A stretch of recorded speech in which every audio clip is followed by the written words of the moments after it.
Indian too. Fuck me. Bellacosa got out of the old Jeep and climbed an embankment of dry ferns onto the property. There were moaning whirlwind pillars and tufts of raisin-eyed, pockmarked chickens clucking around. Before even saying a word to anybody, Bellacosa was already exhausted from the encounter he was about to have. He looked around for the 7900 rig, what construction people call la mano de chango, and what the Americans call the claw, the machine used to dig up large holes in the ground. He spotted the giant yellow bastard out back, moping, wanting to hug the ground like a friendless drunk with its one mechanical claw. It was nearby a tiny green trailer where the farmer presumably lived, and about 50 feet to its left was a carpet of grain and feathers, boards nailed together like small bleachers, and a short dried trough. It was a chicken coop, apparently, but the chicken wire that kept it together was missing. Markings on the thirsty ground outlined the coop about 25 by 12 feet, and standing on the feathers and grain, waving a denim hat around, was the farmer. "You're the one about the machine," the man yelled at Bellacosa in his high sing-song campesino Spanish. "I am. You tranquilino? Here to serve you. It's just this wind in the middle of the night.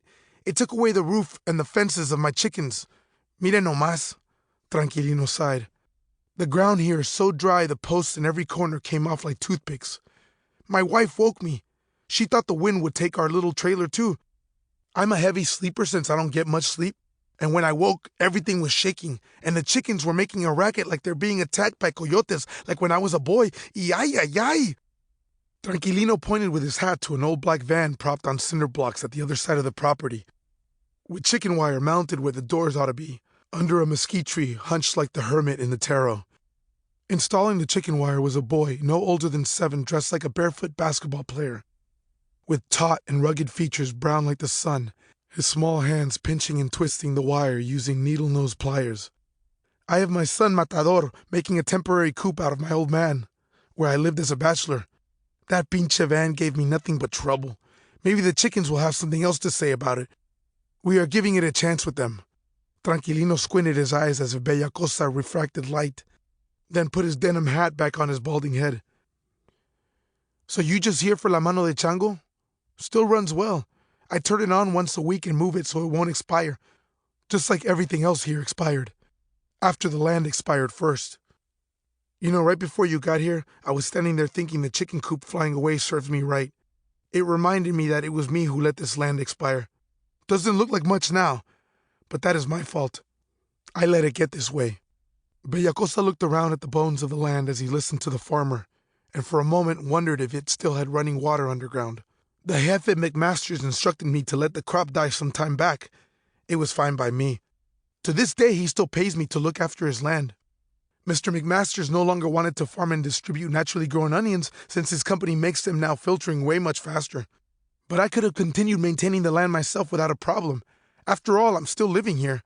I could have found buyers for the onions because people always want food that is grown organically.